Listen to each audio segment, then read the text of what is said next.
Quick introduction to Node.js। আমরা এতদিন ধরে জাভাস্ক্রিপ্ট নিয়ে যা যা শিখেছি সবকিছু আমরা ইমপ্লিমেন্ট করেছি ক্লায়েন্ট সাইডে, অর্থাৎ সেগুলো এক্সিকিউট হচ্ছিল ব্রাউজারে।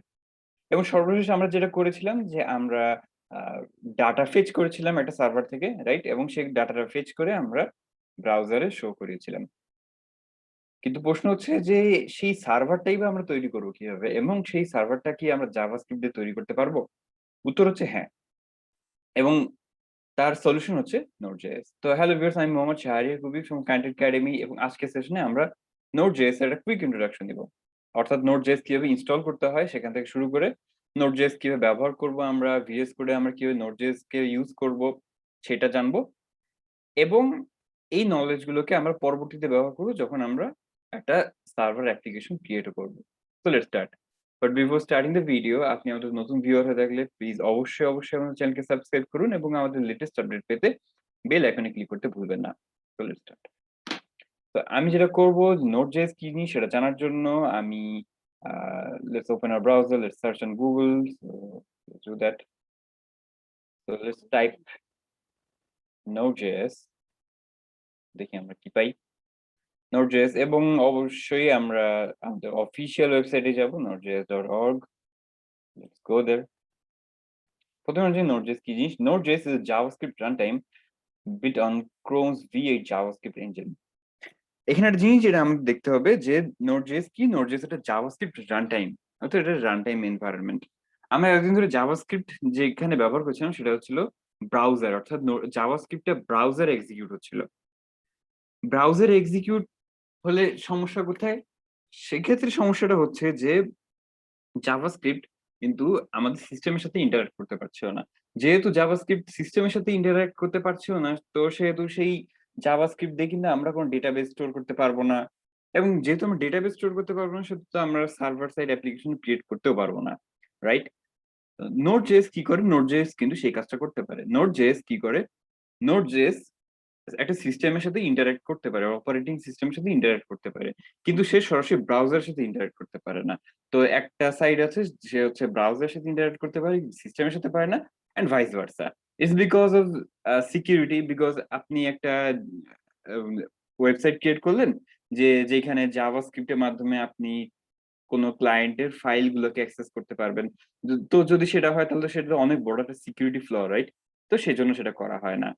তো সেটা করার জন্য আমাদের কি করতে হবে? সেটা করার জন্য আমাদের Node.js কে ইনস্টল দিতে হবে। তো টু ডু দ্যাট আমরা কি করব? এখানে আমাদের ২ টা ভার্সন রয়েছে, 14.17.0 LTS, which means long time support, and also 16.2.0, which is current version with latest features, but যেহেতু এটা রিকমেন্ডেড সো আমরা এটাই ইউজ করি। তো এখানে ক্লিক করে ডাউনলোড করতে পারেন। এখানে অটোমেটিক্যালি আপনার অপারেটিং সিস্টেম অনুযায়ী এখানে আপনার সফটওয়্যারটা এখানে দেখাবে এবং সেটা আপনি ডাউনলোড করে নেবেন। আমি ডাউনলোড করেছি, রাইট? তো ডাউনলোড করার পরে কি করতে হবে? ডাউনলোড করার পরে এই যে এই ফাইলটা .msi ক্লিক করব আমরা। Click on run. আচ্ছা। আমার অলরেডি Node.js সেটআপ করা আছে। তো এখানে জাস্ট যেটা করতে হবে যে বাই ডিফল্ট যেগুলো সিলেক্টেড আছে তো সেগুলোই সিলেক্ট করতে হবে, রাইট? তো আমি যেহেতু অলরেডি ইনস্টল করে রেখেছি তো আমি সেটা যাচ্ছি না। বাট আমরা এটা কি করব?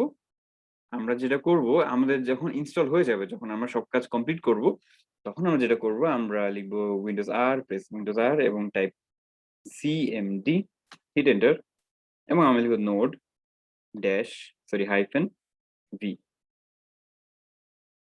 Capital V, node hyphen V. তো নোড হাইফেন ভি লেখার অর্থ হচ্ছে নোড এর ভার্সন। তো আমরা দেখতে পাচ্ছি 14.17.0, রাইট? তো আমাদের সিস্টেমে Node.js ইনস্টল হয়ে গিয়েছে। আমি যদি লিখি শুধু নোড, তাহলে দেখুন এখানে একটা Node.js এর একটা কমান্ড লাইন ইন্টারফেস চলে আসছে, রাইট? কমান্ড লাইন ইন্টারফেস অর্থ হচ্ছে যে আমরা এখানে কমান্ড লিখে সরাসরি Node.js কে ব্যবহার করতে পারি, ওটা জাভাস্ক্রিপ্ট ব্যবহার করতে পারি। আমি চাইলে এখানে জাভাস্ক্রিপ্ট একটা কোড লিখতে পারি। দেখুন ফর লেট, এবং এখানে আমাকে অটো কমপ্লিট ফিচার দিচ্ছে। দেখুন for let n equal to 0, n less than equal to 10, সেমিকোলন n প্লাস প্লাস, কনসোল, দেখুন কনসোল ডট লগ, দেখুন log Node.js is awesome, hit enter এবং এখানে এক্সিকিউট হবে। এই আনডিফাইন্ড কথা অর্থ হচ্ছে যে যেহেতু এটা কোনো কিছু রিটার্ন করছে না তাই সেটা আনডিফাইন্ড। বাট মোদ্দা কথা হচ্ছে যে আমরা Node.js কিন্তু আমাদের সিস্টেম ইনস্টল করতে পেরেছি সাকসেসফুলি। অলরাইট? তো আমরা যেহেতু Node.js কে আমরা ইউজ করতে পারছি, এবার আমরা Node.js কে ইউজ করব আমাদের VS কোডে, আমাদের ফেভারিট কোডের VS কোড। সেখানে আমরা Node.js ইউজ করে আমরা কিছু কাজ করব। রাইট? সো আমরা VS কোড ওপেন করি। অলরাইট, তো আমাদের একটা এমপ্টি জাভাস্ক্রিপ্ট ফাইল রয়েছে এবং এক্ষেত্রে আমাদের আর HTML ফাইলটা লাগবে না। বিকজ আমরা আর এখন ব্রাউজার ভিত্তিক অ্যাপ্লিকেশন আমরা তৈরি করছি না। তো আমাদের এই যে একটা ফাইল রয়েছে জাভাস্ক্রিপ্ট ফাইল, তো এখানে আমরা কোনো একটা কোড লিখি। লেটস সে ফর আমরা তখন যেই কোডটা লিখছিলাম সেটা লিখি। Let n equal to 0, n less than equal to 10, n plus plus, sorry, smaller n,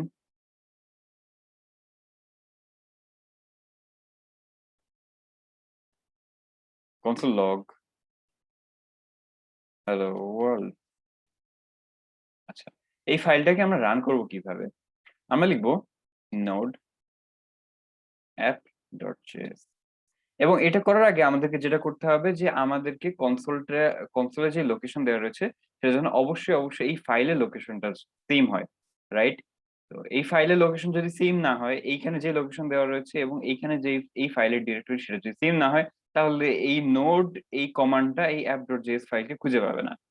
আচ্ছা, এক্ষেত্রে যেহেতু পেয়েছে তো আমরা হিট এন্টার, আমরা এন্টার দিলাম এবং দেখুন হ্যালো ওয়ার্ল্ড লেখাটা আসছে। My bad, hit save.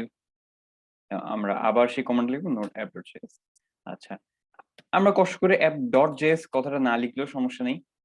Node.js সেটা আইডেন্টিফাই করতে পারবে এবং সেটাকে সে রান করাবে। অলরাইট। তো এইভাবে আমরা কিন্তু Node.js কে কনসোলে রান করাতে পারি। একটা জাভাস্ক্রিপ্ট ফাইলকে Node.js ব্যবহার করে আমরা কনসোলে রান করাতে পারি। কিন্তু VS কোডে আমরা ব্যবহার করছি এইজন্য যে VS কোডে আমরা অনেক সুবিধা পাই। সবচেয়ে গুরুত্বপূর্ণ যে সুবিধা সেটা হচ্ছে যে আমরা এখানে ডিবাগ করতে পারি। এর জন্য আমাদের যেটা করতে হবে, আমরা VS কোডে এক্সটেনশন প্যানেলে যাব এবং এখানে যেয়ে লিখবো ডিবাগ Node.js এবং এই যে নোড ডিবাগ এই জিনিসটা আমরা ইনস্টল করব এবং আরেকটা আছে সেটা হচ্ছে কোড রানার। এই যে কোড রানার এটাও ইনস্টল করব। এটা ইনস্টল করলে আমরা এখানে একটা বাটন পাবো। এই বাটন ক্লিক করলে সরাসরি ফাইলটা এক্সিকিউট হবে। অলরাইট, তো আমরা ওইটা ইনস্টল করার পরে আমাদের যেটা করতে হবে, আমরা অবশ্যই এখানে ব্রেক পয়েন্ট দিব। রাইট, এখানে ব্রেক পয়েন্ট দেওয়ার পরে এখানে ক্লিক করব রান এন্ড ডিবাগ। তো এখানে রান এন্ড ডিবাগে ক্লিক করলাম। ক্লিক করার পরে আমাদের এখানে আসবে রান এন্ড ডিবাগ। এখানে আমরা ক্লিক করলাম।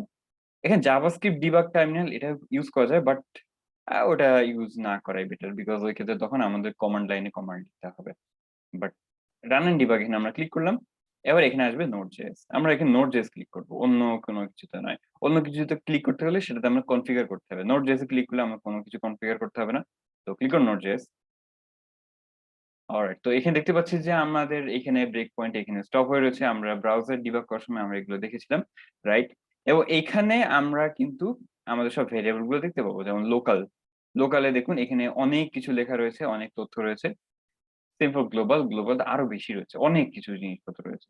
যেমন অ্যারেস এর জন্য মেথড গুলা রয়েছে, বিগ ইন্টের মেথড গুলা রয়েছে, অনেক কিছু রয়েছে, রাইট? তো আমাদের এত কিছু লাগবে না, আমরা এগুলোকে কোলাপস করে রাখবো। আমাদের ব্লকের মধ্যে যেগুলো আছে সেগুলো আমরা ভিজিবল এখানে, ওকে, সেগুলো এখানে দেখতে পাবো। তো যেমন আমরা যদি স্টেপ ওভার দিই n এর ভ্যালু 0। আচ্ছা, এবার এখানে কনসোলে ডিবাগের সময় কনসোলে যা দেখা লগ হবে সেগুলো ডিবাগ কনসোলে আমরা এখানে দেখতে পাবো, রাইট? আমরা দেখুন এই যে হ্যালো ওয়ার্ল্ড লেখা আসছে। আবার যদি দিই আবার আসবে এবং এখানে দেখুন একই তথ্য যেহেতু প্রিন্ট আউট হচ্ছে সেহেতু নতুন লাইনে সেটা বারবার না দেখিয়ে এখানে 1 2 3 4 এইভাবে দেখাচ্ছে, which is pretty much clever, right? আচ্ছা, তো এখন Node.js ব্যবহার করে এই যে আমরা ডিবাগ করতে পারছি, এটা একটা ফ্যাসিলিটি, রাইট? আচ্ছা, আমাদের আরো কিছু ফ্যাসিলিটিস রয়েছে। Node.js এ আরো কিছু প্রপার্টি রয়েছে। তো আমরা একে অল্প করে সেগুলো জানি, রাইট? তো আমরা এখানে আসি, কনসোলটা আমরা ক্লিয়ার করে দিই, আমাদের লাগবে না। আচ্ছা, Node.js এর আমরা একটা সবচেয়ে বড় সুবিধা যেটা আমরা Vanilla.js এ পাই না। নোট দ্যাট Vanilla.js বলতে আমরা এতদিন ধরে যেই জাভাস্ক্রিপ্ট কে আমরা চিনে আসছি সেটাকে আমরা বলি Vanilla.js এবং এইটাকে বলা হচ্ছে Node.js বিকজ আমরা এখানে কনসোল দিয়ে সিস্টেমের মাধ্যমে Node.js জাভাস্ক্রিপ্ট এর সাথে ইন্টারেক্ট করছি। অলরাইট? তো Vanilla.js এ আমরা যে কাজটা করতে পারিনি তার মধ্যে একটা হচ্ছে যে না, অবশ্যই সেটা আমরা করতে পারি, এখানে আমি যেটা দেখাতে চাচ্ছি। বাট এই Node.js এটা আমরা আরো অনেক বেশি ভাবে ইউজ করি। অলরাইট, তো আমি যেটা দেখাতে চাচ্ছি, দেখুন আমরা এখানে একটা ফাংশন ক্রিয়েট করলাম। Okay, function let's say f of x return twice x। এই ফাংশনটা আমি অন্যান্য ফাইলগুলোতে অ্যাভেলেবল করাতে চাই, ঠিক আছে? তো তার জন্য আমি কি করব, আমি লিখবো module dot exports equal to f। এটা লিখলে কি হবে যে এই ফাংশনটাকে আমরা অন্য ফাইলে আমরা ইউজ করতে পারবো, ইনক্লুড করতে পারবো। তো তার জন্য আমি একটা ফাইল ক্রিয়েট করি, লেটস নেম ইট test.js। আচ্ছা, এবার এখানে কি করব, এখানে যে আমি এই ফাংশনটাকে ইম্পোর্ট করব এবং ফাংশনটার আমি ইচ্ছা মতো একটা নাম দিব। তো আমি এর জন্য কি করব, আমি লিখবো var imported fun equal to require। রিকোয়ারের মধ্যে কি করতে হবে, রিকোয়ারের মধ্যে আমাদের এই যে এই ফাইলটা, এই ফাইল থেকে যে আমরা এই ফাংশনটাকে ইম্পোর্ট করব সেটার নাম দিতে হবে। রাইট, তো আমরা কি করবো, আমরা লিখবো ডট স্ল্যাশ ডট স্ল্যাশ কেন, ডট স্ল্যাশ অর্থ হচ্ছে যে ডট স্ল্যাশ দিয়ে বোঝায় যে আমরা কারেন্ট ডিরেক্টরিতে। আমরা দেখি যে নোড app.js এবং test.js এই দুইটা ফাইল সেম ফোল্ডারের ভিতরে রয়েছে। তো সেম ফোল্ডারের ভিতরে ফাইল অ্যাক্সেস করতে গেলে আমরা লিখি ডট স্ল্যাশ। রাইট, যদি দেখা যায় যে না এর প্যারেন্ট ফোল্ডারের মধ্যে রয়েছে, তো তাহলে দিতে হবে ডট ডট স্ল্যাশ। ওকে, ডট ডট স্ল্যাশ দিলে প্যারেন্টের মধ্যে যাবে। তো এরকমই কিছু ব্যাপার স্যাপার। ওকে, তো এইখানে এই মাধ্যমে আমরা এই ইম্পোর্টেড ফাংশনকে আমরা ইম্পোর্ট করলাম। এবার আমরা লিখি console.log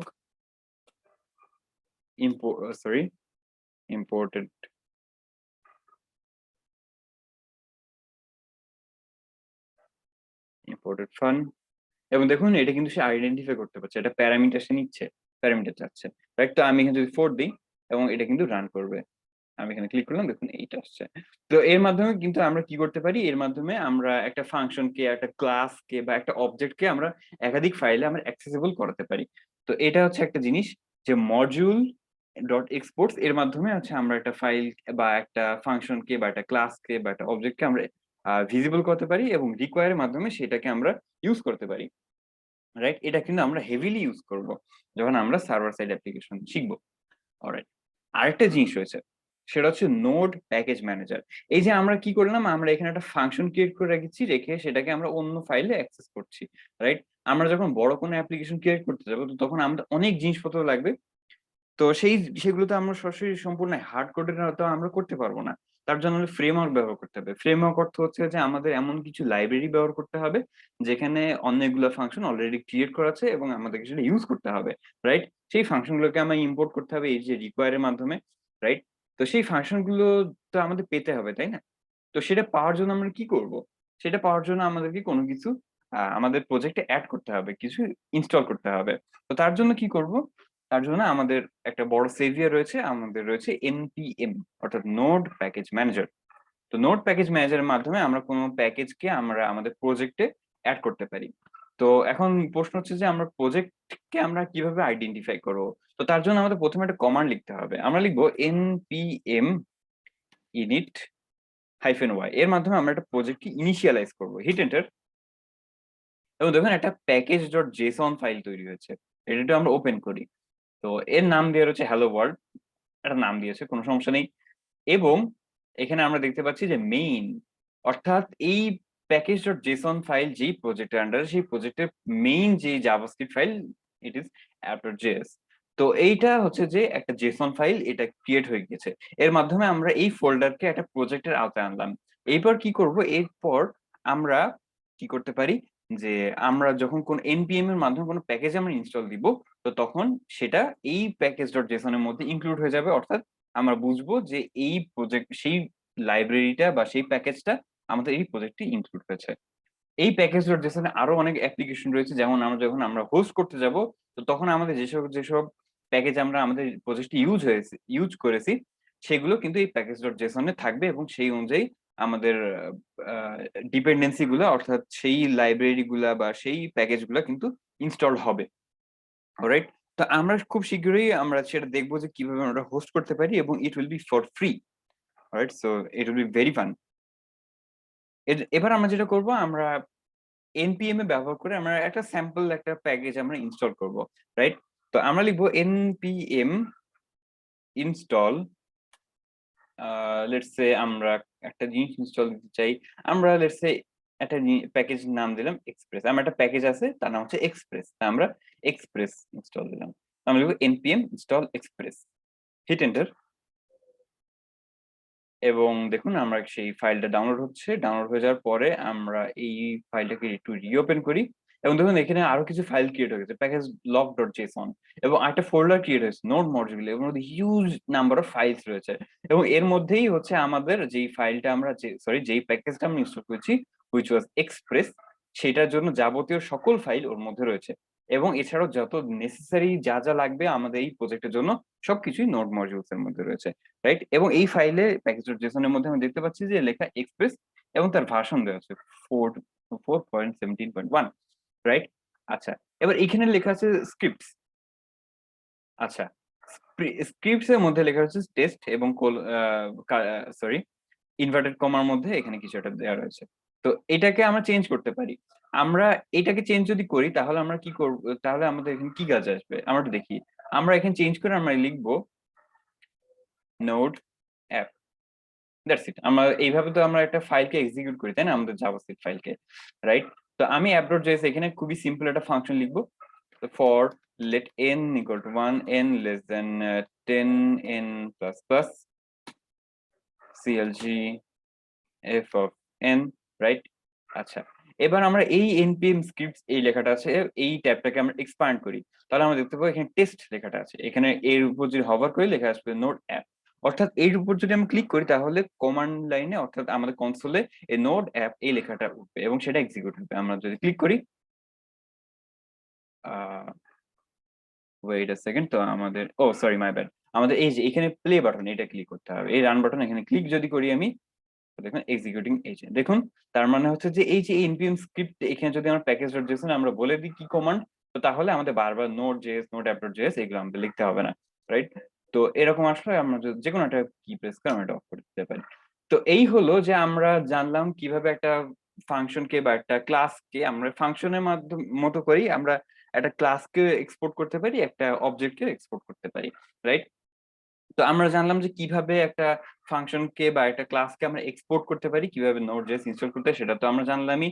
এছাড়াও আমরা জানলাম যে কনসোলে কিভাবে জাভাস্ক্রিপ্টকে এক্সিকিউট করতে হয়, কিভাবে একটা ফাইলকে আমরা কনসোলের মাধ্যমে এক্সিকিউট করতে পারি এবং অবশেষে আমরা একটা প্রজেক্টকে কিভাবে ইনিশিয়ালাইজ করতে পারি এবং সেখানে আমরা আমাদের ডিপেন্ডেন্সি গুলো অর্থাৎ কি কি লাইব্রেরি বা কি কি প্যাকেজ আমাদের লাগবে আমাদের কাজ করার জন্য সেগুলো আমরা ইনস্টল করা শিখেছি। So that's it guys, that's for today's session. তো আগামী session it will be fun, it will be important because আগামী সেশনে আমরা সার্ভার অ্যাপ্লিকেশন ক্রিয়েট করব। So thank you guys, thanks for joining and thanks for watching this. So see you next time.